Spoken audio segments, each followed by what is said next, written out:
This week, we continue our conversation with the Ambassador Donya L of St. Christopher and Nevis to Taiwan. And last time, Ambassador Donya L told us something that stuck with me. He said, diplomacy is a bridge built on trust, not just treaties. The idea feels especially true this week because Taiwan has been busy building these bridges.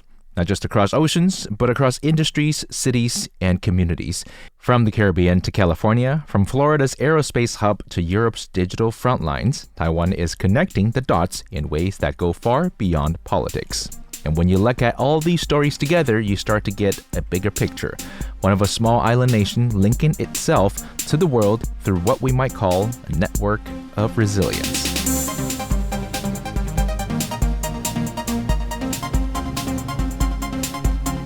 Hi, you're listening to Beyond the Reefs, a show produced by Radio Taiwan International. Here we talk about socioeconomic issues that are faced by Taiwan and their broader impact around the world beyond the reefs of this island nation.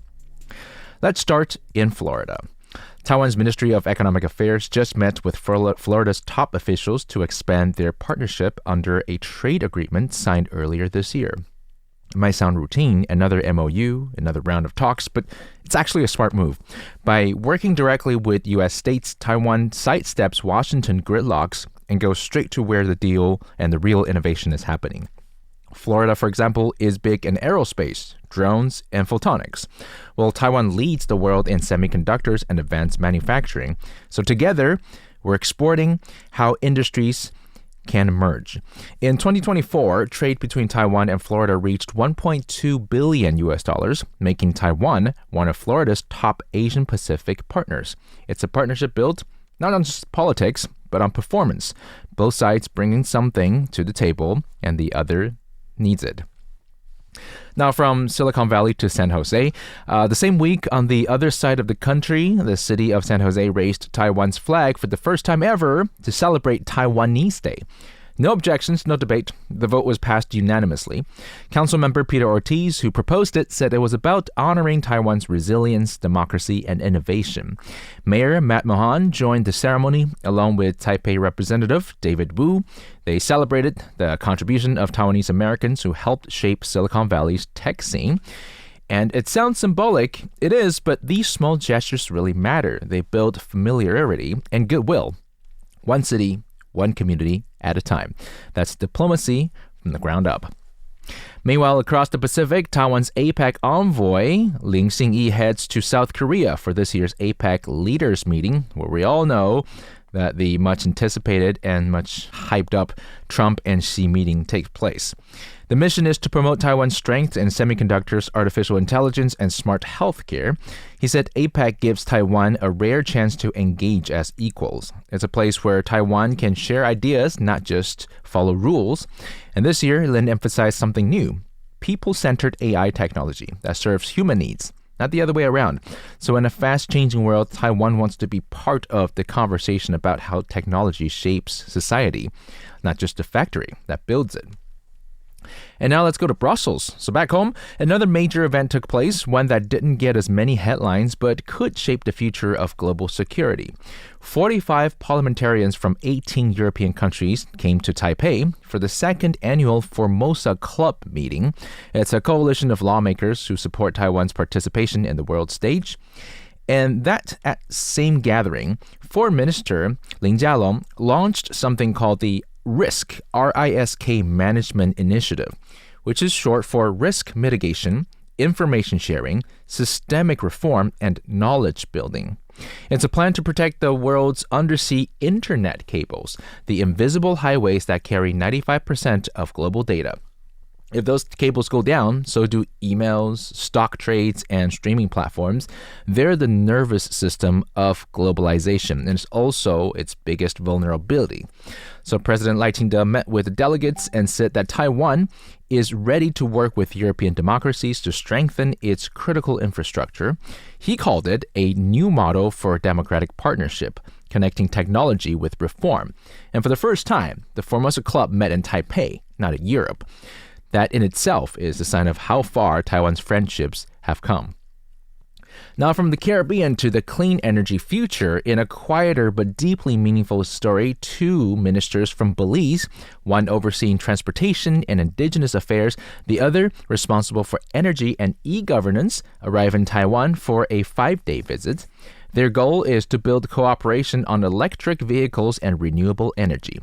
They met with Taiwan's foreign minister, toured clean tech facilities, and attended the Energy Taiwan Expo.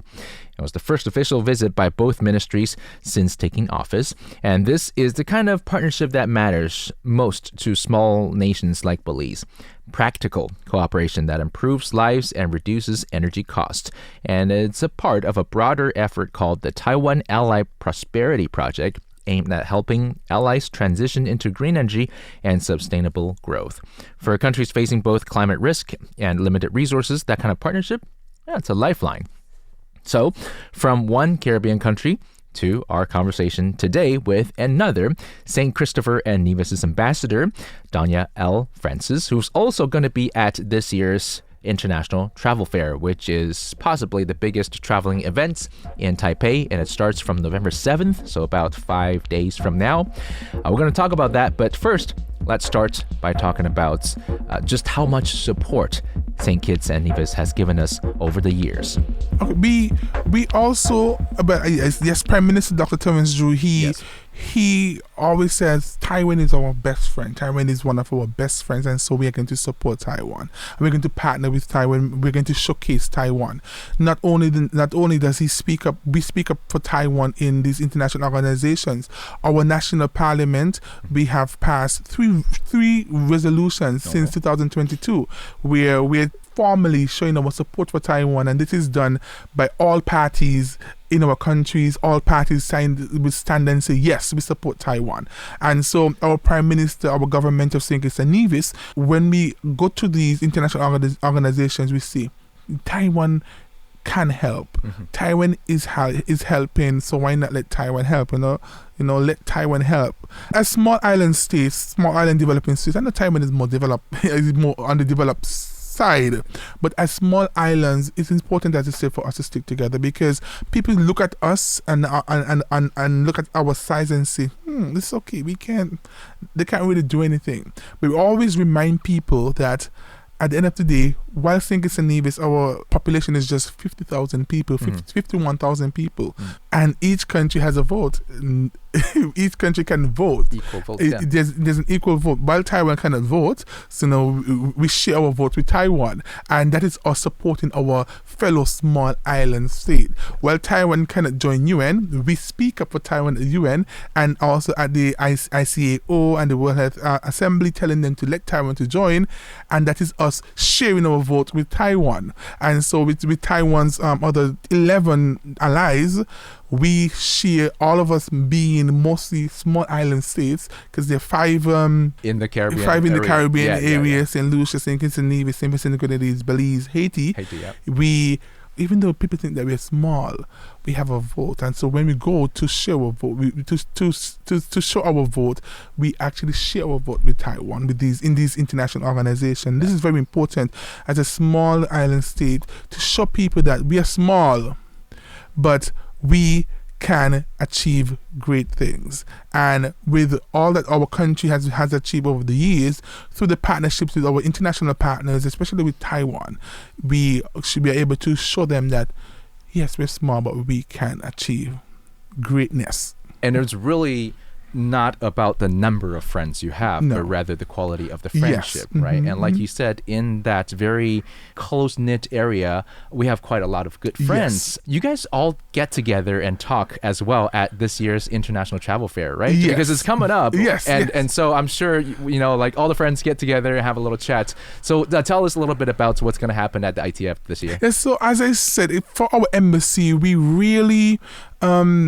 push our public and cultural diplomacy, because what I've realized, and people don't like when I said it, but what I've realized is that not many Taiwanese know about St. Kitts and Nevis. Not enough, that's for sure. Not many Taiwanese know about St. Kitts and Nevis, and so we do a lot of public diplomacy, and when we interact with the people, we do cultural diplomacy, where we show our culture so Taiwanese can learn about us, and so we join a lot of these activities, including International Travel Fair and also the Taipei and Taiwan Lantern Festivals. Yeah. Also, we joined the Taiwan Reading Festival because we think through us joining these events, we're able to educate Taiwanese populace about St. Kitts and Nevis and who we are. And why are we in Taiwan? Why are we one of Taiwan's best friends? And we have done well over the years. And a lot of Taiwanese now know about St. Kitts and Nevis. Sometimes we also give tokens. And I like when I see them on the street, people are actually wearing our shirts and caps. And I just go up to them and be like, that's my country. Oh yeah, I saw you. I have a picture with you from International Travel Fair or from the Donghui, the Lantern Festival. Yeah. And so once I was walking in Shiman, because I still take my walks, and I saw a gentleman and I was behind him and he had one of our shirts. Oh. And I said, good, I know someone might be thinking, what is this country? What is this on his back? And so that's what we do. We ensure that Taiwanese are educated about St. Kitts and Nevis. And because we want to see St. Kitts and Nevis as an alternative destination. And so we join Taipei International Travel Fair every year. Last year, but 2 years in a straight, we actually won Best Performance Awards. Our students would come and perform for us, and then we have won 2 awards. Hopefully we can win another award this year. Fingers crossed. With the support of our students. But I want to invite people to come out to Taipei International Travel Fair, which is going to be held from November 7th to November 10th. Yep. Our booth is going to be right next to, we say the 3 saints. So our booth is going to be next to St. Lucia and St. Vincent and the Grenadines. Yeah. And so we're going to be in one area, just a triangle. It's a triangle. When you come there, you're able to learn about St. Kitts and Nevis and the other Caribbean islands. Belize is also going to be there, but Belize is going to be with the Central America Trade Office, which is CATO. But when you come to St. Kitts and Nevis, you will visit St. Lucia and St. Vincent and the Grenadines. And so at these events, we not only just showcase St. Kitts and Nevis, we try to teach people about St. Kitts and Nevis. And our booth is actually one of the most visited. People, very popular. People love to come to a booth because we are fun people in St. Kitts and Nevis. And I think I should give you an introduction about St. Kitts and Nevis. St. Kitts and Nevis, we are 2 islands making one country. We have 2 names. You might hear me say St. Christopher and Nevis, or you can hear me say St. Kitts and Nevis. Sometimes I use St. Kitts. Both names are in our constitution. Is actually the Federation of St. Christopher and Nevis, Federation of St. Kitts and Nevis, and we use St. Kitts because it's short and people understand it.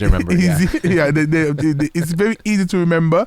And so we are located in the Eastern Caribbean with the smallest independent nation in the Western Hemisphere. And so we have a lot of titles, the smallest, and we are the most beautiful. Yeah, of course. Our people are very friendly. The food, history, we have the UNESCO World Heritage Site, which is called Brimstone Hill. That was built by our ancestors to assist the English to fight off the French, because St. Kitts and Nevis, we were once ruled by the French and the English, so they were fighting for our land, our prime land, our fertile land. And so our ancestors, who were mostly from Africa, they assisted with building this fortress. It's very beautiful. If you have the chance to visit, make sure you go to the Brimstone Hill Fortress.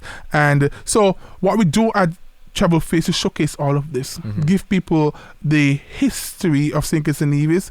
They tell them who we are, give them our name, everything that you can think of. We want people to learn about St. Kitts and Nevis. And so at Travel Fair, International Travel Fair, we even play games with them so they can win prizes.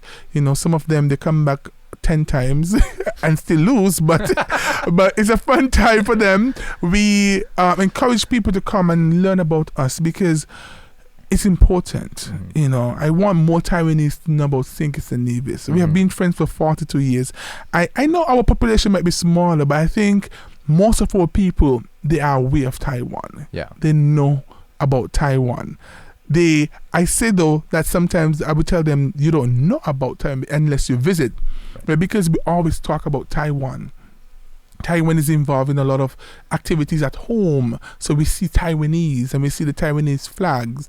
Even one of our restaurants has about 3 Taiwanese flags in its roof, among other flags of the world. And so we know Taiwan. We see Taiwan at home.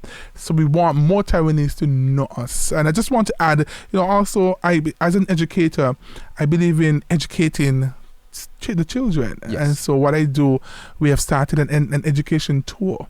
So we will go to the schools around Taiwan and try to encourage them to learn about us. So we introduce St. Kitts and Nevis to them.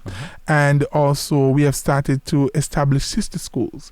And so we have schools where we're twinning schools from St. Kitts with schools in Taiwan. Oh, amazing. And we also do book donations. Yes. And we have donated books to about 5 places: National Central Library, Kaohsiung Public Library, the New Taipei City Government, Taichung City Government, and somebody else. And Yunlin, in Yunlin. I love Yunlin. I'm always in Yunlin, in the south, in the Yunlin County.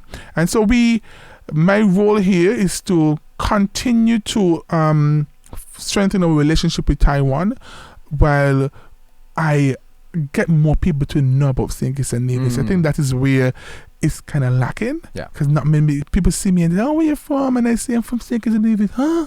Where is that?" And, "Oh, Jalabihai. Mego Shaman. Oh, Jongmei Pangmen. Oh, okay, Jalabihai. Yes. And so I want to kind of stop saying I'm from Jalabihai. Yeah. Because it's only when I say I'm from Jalabihai people understand.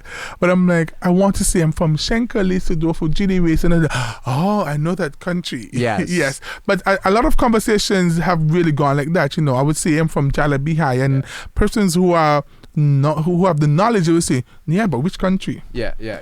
And I'm like, wow, You know the area. Yeah, you know it's the improving. area. Their knowledge of the area yes. is improving. So once I say, now even though we're using Jalabihai, I want to then change to St. Kitts and Nevis first in Jalabihai because I want them to say, no, which country? And I can say St. Kitts and Nevis. But like you said, education is very important. I also want to advise, Taiwanese people, especially if you're sending your kids overseas to study or to travel, stop thinking about the American saints, the San Franciscos, the San Jose, or the Santa Barbara. Think about the 3 saints in the Caribbean Sea, right? And perhaps, see a different part of the world because trust me, the center of for the next 20 years will not always be, that one part on the global map. And I'm always excited when I meet Taiwanese who would say to me, I visited your country back then. I was on a cruise. There's always you guys have a cruise running. There's a lot of Caribbean cruise. Right. You can take it from Miami because you can go to St. Kitts and Nevis via Miami in maybe 3 hours. Yeah. New York about 4 hours. Yeah. And straight flights. And so any activity that we have participated in, and they say, I visited your country. Yeah. I went to a Caribbean cruise. It's so beautiful. And I'm like, yeah, you should go back. Yeah. And take Joey with you. Please. Yes. And so, today, hopefully it's an educational session. So thank you so much for spending time with us today. And everybody, don't forget, International Travel Fair is starting very soon, where I'm sure you're going to see Donya over there. Yes. And also the 3 saints and all of Taiwan's diplomatic allies in the area. Some words are just harder to say. I know. So, I stutter, so I know. So today we had the ambassador of St. Christopher and Nevis to Taiwan, Mr. Donya L. Francis, thank you so much. Thank you very much, Joey, for having me. Thank you very much, RTI. Looking forward to see RTI at the Travel Fair. Yep. Thank you again. Thank you. And there you go. That concludes our conversation with Ambassador Donya L. Francis. I also heard that this year at the 3 Saints booth, St. Christopher and Nevis, St. Lucia, and St. Vincent and the Grenadines, they're going to have some karaoke going on. And Donya has said that he might actually carry a tune. So we can't wait to find out what he's going to sing. I believe it's going to be something in Taiwanese. Anyhow, do come and visit them at the International Travel Fair this year, starting on November 7th, which is a Friday. We'll continue to go beyond the reefs next time here with Radio Taiwan International. I'm Joey, and you have a good week.